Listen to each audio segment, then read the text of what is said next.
As the evening settles in, with that soft golden light fading from the windows, you're probably in your favorite quiet place, maybe tucked into your armchair with a throw over your lap, or standing by the counter while the kettle cools after your last cup. You feel that familiar tiredness creeping in again, a little deeper than the day really earned. Your shoulders carry a quiet ache. Your thoughts drift without quite catching what they need. And even the small everyday things that used to happen without effort, like remembering if you already fed the birds or where you left your reading glasses, now ask for an extra second or two of focus. You might give a small sigh and think, well, this is just what getting older feels like, isn't it? But let me pull up a chair beside you, like we're old friends sharing the end of the day, and speak straight from the heart. I've heard this same gentle concern from so many people in their 60s, 70s, and beyond. And after more than 20 years working closely with seniors on sleep and brain health, I can tell you honestly, a great deal of that mental heaviness, those frustrating little memory slips that show up more often these days, and the quicker way small irritations can feel bigger than they used to, aren't always just the years adding up. Very often they're connected to sleep habits that have quietly drifted out of their best rhythm, and the truly hopeful part is that gentle, everyday adjustments can help bring back clearer mornings, steadier moods, and a sense of your mind working more like it once did. I'm Dr. Michael Kent, and I've spent decades sitting with folks just like you, listening to the same honest descriptions. They tell me about walking into the kitchen and standing there blank, not sure why they opened the fridge, or starting to tell a story to a friend on the phone and then pausing because the next word simply won't come, or waking up already feeling like the day is too long before they've even slipped on their slippers. They come to me believing these are the unavoidable marks of time passing, something everyone has to accept. But when we sit and look closely, especially at how their nights unfold, sleep patterns that have drifted often turn out to be doing more of the damage than anyone realized. The advice most people hear about sleep, that you just need to get enough hours and you'll be fine, only scratches the surface. Sleep is when your brain does its most vital, behind-the-scenes work. Every single night, it becomes a patient caretaker, gently sweeping away the waste products that pile up from all your daytime thinking, moving, and living. It carefully stores the memories you want to keep so they stay solid and accessible. It repairs and strengthens the delicate connections between brain cells that let you reason clearly, solve little problems, and pull up names or faces when you need them. And it resets your emotions so you can wake up feeling even and calm instead of starting the day already tense, short-tempered, or weighed down. Whenever that nighttime process gets shortened, interrupted, or knocked off balance, even by things that seem small at first, the brain feels the impact right away. The changes show up in ordinary daily moments that can feel minor but build over time. You might begin a phone call with a neighbor and then hesitate because the name of their new puppy slips your mind, or you find yourself getting annoyed waiting for the mail carrier because patience feels thinner than it once did. Or you sit down to look through a favorite book, and the words don't hold your attention the way they used to. Sometimes it's as simple as trying to follow a conversation with a friend and realizing halfway through that you've lost the thread, or getting short with your spouse over something small like how the dishes are stacked because your nerves feel raw. Other times, it's forgetting where you parked the car at the grocery store or struggling to recall the name of a neighbor you've known for years. You might notice it when you're trying to remember a doctor's appointment or when a grandchild asks about a story from your childhood and the details feel fuzzy. The National Institute on Aging has put clear numbers to this. Nearly half of adults over 65 face ongoing sleep difficulties, yet more than 60% of those same people believe the problems are harmless or simply what happens as you age. What they often don't see is how those sleep troubles can steadily erode brain function over months and years without any sharp pain or obvious red flags to warn you it's happening. It's like a slow, silent wearing down that you feel in those everyday moments, but don't always connect back to the night before. Before we go any further, if you wouldn't mind, just type your age in the comments. I always appreciate seeing who's here listening because it helps me feel like I'm talking directly to people who might be noticing these same shifts and want clear, easy to follow ways to feel more like themselves again. Let me explain what's really happening in your brain when your sleep schedule isn't steady, because this explanation is something most people never hear in plain, everyday words. As we move through our 60s and 70s, the circadian rhythm, that natural internal timer that controls alertness, memory strength, focus ability, and emotional steadiness, begins to lose some of its earlier flexibility and smoothness. You can picture it like a train station that used to run on a perfect timetable. Every train arrived and departed exactly when it was supposed to, keeping everything calm and organized. If the schedule suddenly becomes unpredictable, with trains showing up at random times, disorder spreads through the whole system. Your brain works in exactly the same way. The master clock inside it, a small region called the suprachiasmatic nucleus, relies heavily on regular daily cues to keep all the rhythms coordinated. When bedtime drifts from one night to the next, perhaps early one evening because you're especially tired, later the next because you stayed up visiting or watching something, the deep non-REM sleep stages, which are so vital for turning short-term experiences into long-lasting memories, get noticeably shorter. A team at the University of Colorado followed 300 adults across 8 full years, and their findings were clear and consistent. People whose sleep times varied a lot from night to night experienced a 30% faster decline in their ability to recall specific events and details from their days, and this link held even when total sleep time stayed roughly the same. I know this can be hard to accept at first. Many people say to me, "But doctor, I still get 7 or 8 hours most nights. Why should the exact time I go to bed make such a difference?" The answer comes down to the difference between simply being asleep for a certain length of time and getting the high-quality restorative sleep your brain truly needs. Consistent timing allows the full depth of those repair stages to happen. Without it, even adequate hours leave important parts of the brain's nighttime work incomplete. If you've ever stepped into a room and stood there wondering what on earth you came for, feel free to add the word foggy to your comment so I know this feels familiar. Another habit that appears over and over is lying in bed awake for 20 minutes, 40 minutes, sometimes close to an hour, figuring it's no big deal since you're at least trying to rest. It feels innocent in the moment, but your brain is constantly learning from what happens. And prolonged wakefulness in bed teaches it that the bed is a place for thinking, worrying, or staying alert rather than drifting into deep relaxation. Over time, that association makes sleep lighter and more broken up because the mind no longer trusts the bed as the automatic signal to wind down. It's a lot like trying to park your car in a spot that's become a chaotic, noisy intersection when it should be tucked safely in a quiet garage. The calm space gets crowded out by activity. Johns Hopkins researchers followed 250 adults aged 65 and older and discovered that those who regularly remained awake in bed for prolonged periods had 42% more awakenings during the night and higher scores for morning anxiety.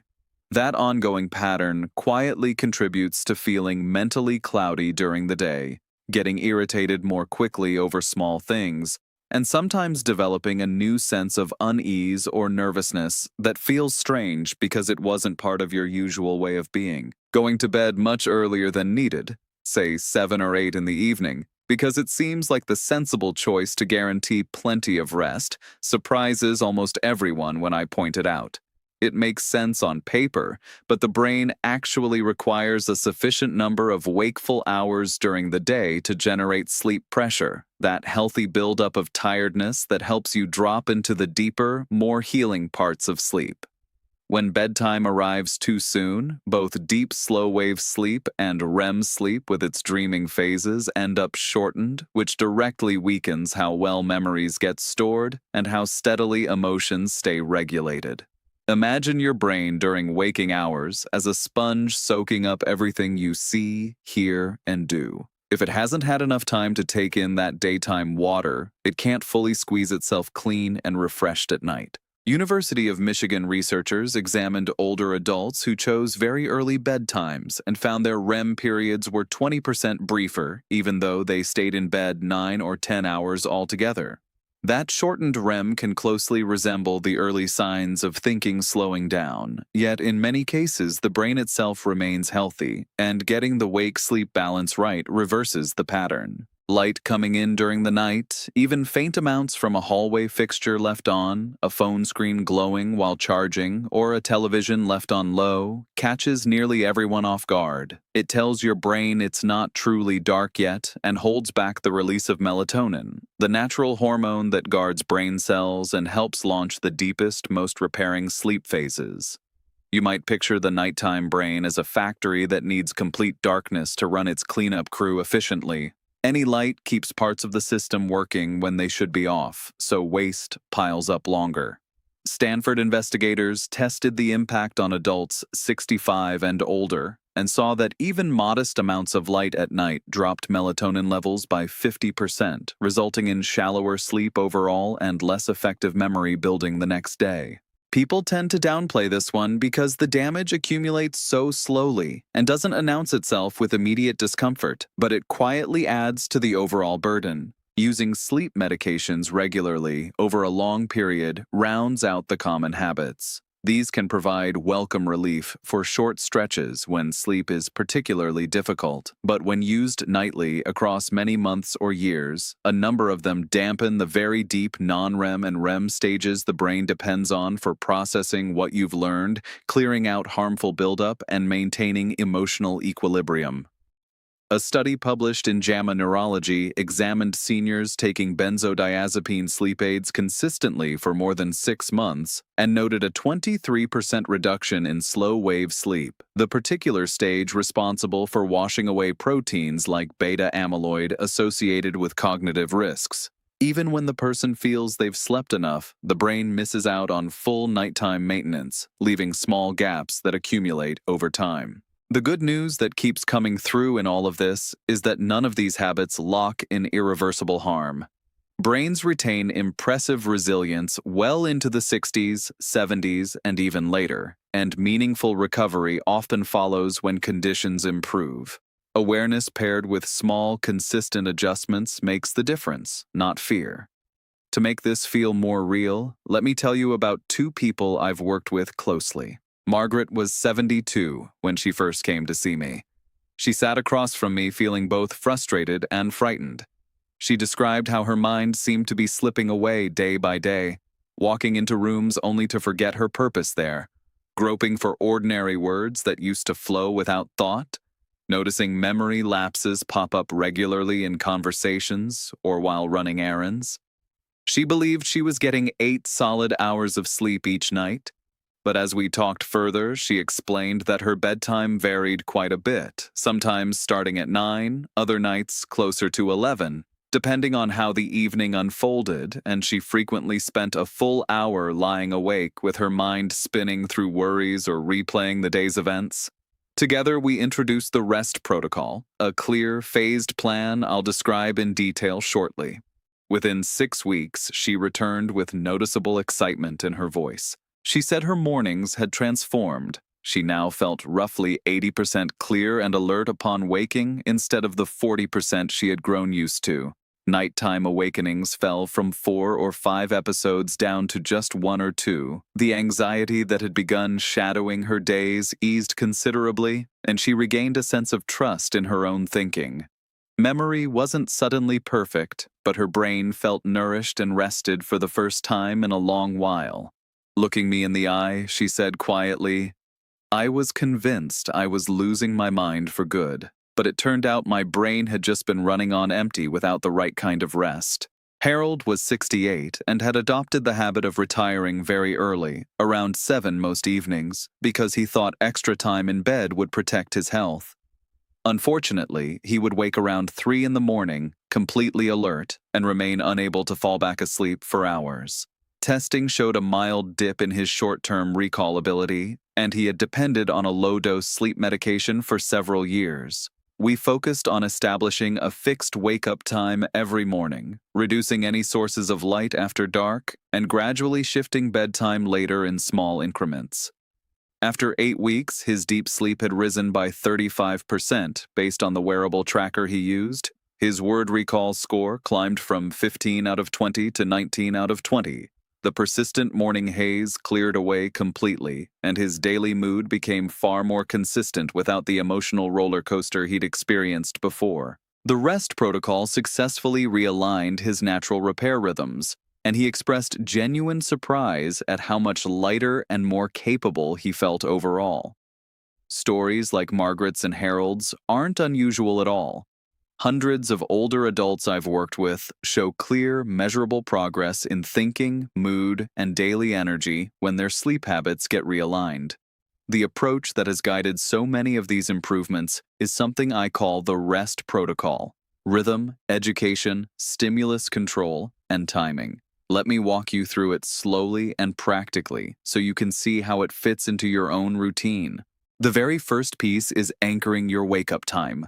Pick a realistic hour that works for your life, maybe 7 o'clock, maybe 7:30, and get up at exactly that time every single morning, no matter how the night went. Even if sleep felt short or restless, rise anyway, get some light, maybe have breakfast or step outside. This one habit powerfully steadies your inner clock and builds stronger natural pressure to sleep deeply the next night. It gives your brain a clear, reliable marker for when daytime begins and nighttime should follow. Harvard-led research demonstrated that holding a consistent wake time boosted deep sleep by 30% within only 2 weeks for many participants. Alongside that, handle naps thoughtfully. If napping feels helpful, limit it strictly to 20 minutes or less and finish well before 3 in the afternoon. Extended or late-day naps reduce the healthy pressure your body needs to drop into truly restorative nighttime sleep. In place of long naps, channel energy into daytime habits that encourage natural tiredness later. One of the simplest and most powerful helpers is getting morning light exposure. Try to spend 15 to 20 minutes outside in natural daylight soon after waking, perhaps by taking a slow walk around the block, sitting on your porch with the sun on your face, or even standing near an open window if going outside feels tricky. That early sunlight helps reset your clock, makes it easier to fall asleep in the evening, and increases how deeply you sleep once you're there. Adding gentle movement at the same time, like easy walking, light stretching, or simple chores, makes it even more effective by naturally building that sleep pressure throughout the day. Stimulus control is the part that helps when you find yourself awake in bed for too long. The guideline is straightforward. If 20 to 30 minutes pass without sleep arriving, leave the bed calmly. Move to a different room if possible, keep lighting very soft and low, and choose an activity that is deliberately uninteresting and non-activating. You might flip through an old catalog, organize a drawer quietly, or sit listening to gentle instrumental music. Steer clear of phones, televisions, bright rooms, or anything mentally engaging. This method gradually reteaches the brain that bed means sleep rather than wakeful thinking or frustration. The Johns Hopkins group reported that seniors applying this technique reduced their average nighttime awakenings by 42% across 6 weeks, leading to noticeably fresher mornings. Regarding bedtime, the window that suits most older adults best falls between 9:30 and 10:30 at night. If your current pattern sits outside that range, resist forcing an abrupt change. Instead, adjust gradually by moving bedtime about 15 minutes later every 2 or 3 nights until you settle comfortably into the ideal zone. This slower shift allows your body to adapt smoothly and frequently results in extended periods of deep, slow-wave sleep and REM sleep, both of which enhance memory consolidation and emotional steadiness. University of Michigan findings showed seniors who optimized bedtime in this way improved their scores on cognitive assessments by 15 to 20% after 4 weeks. The final pieces involve protecting nighttime darkness and thoughtfully reviewing any regular sleep medications with your doctor.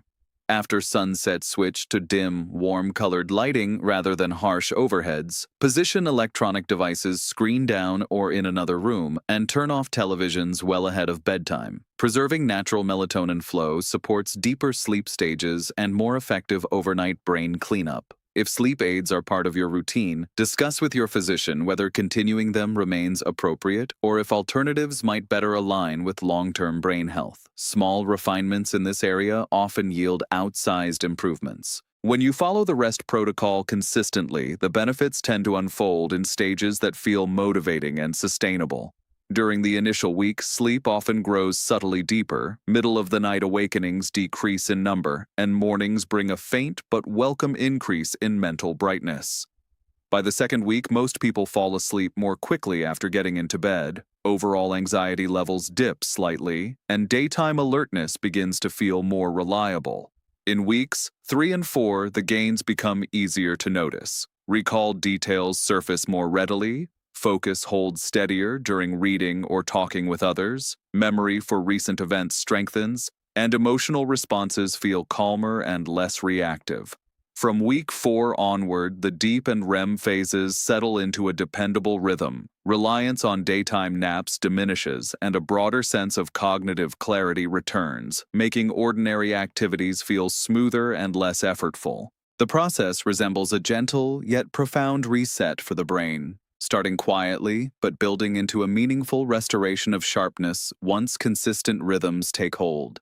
To be completely transparent, the REST protocol supports better sleep-related brain function, but does not serve as a cure or direct treatment for dementia, Alzheimer's, or other neurological disorders. If you currently take prescribed medications of any kind, particularly those for sleep, mood, blood pressure, or other conditions, never discontinue or alter them independently. Consult your doctor first. For anyone managing diagnosed sleep apnea, significant cardiac issues, depression, or similar concerns, speak with your physician before introducing notable routine changes. The wisest approach is gradual. Lock in the steady wake-up time for several days or a week until it feels natural. Then slowly incorporate the bedtime adjustment, followed by stimulus control and light management as your body settles in. These remain safe, low-risk modifications backed by measurable positive effects on brain performance. Here's the challenge I offer you personally. Select one single component of the REST protocol that feels approachable, perhaps committing to that unchanging wake-up time, experimenting with a slightly later bedtime, minimizing light after dark, or applying the get-out-of-bed rule when sleep stalls, and follow it faithfully every day for 30 full days. During that month, keep a casual mental note of how clear-headed you feel upon waking, how stable your mood remains through the hours, and how reliably your memory serves you in daily situations. When the 30 days end, return here and share your observations in a comment. Your honest experiences can lift someone else who's reading along, and putting your own observations into words helps solidify the changes for you. Your brain has carried you through decades of experiences, relationships, challenges, and joys. It has earned more than a casual dismissal as just getting older. Through reliable, caring sleep practices, you can actively nurture its strength, helping memory stay dependable, focus remain steady, and emotional balance endure. Next week, I plan to explore one unexpected daily habit that often lifts brain fog in seniors, and I feel confident at least one suggestion will prompt you to reconsider long-held ideas about keeping your mind vibrant. If you've stayed right here until the final words, I'd love to see you type "ready for restful nights" in the comments. It tells me you made it all the way and you're open to giving these ideas a gentle try.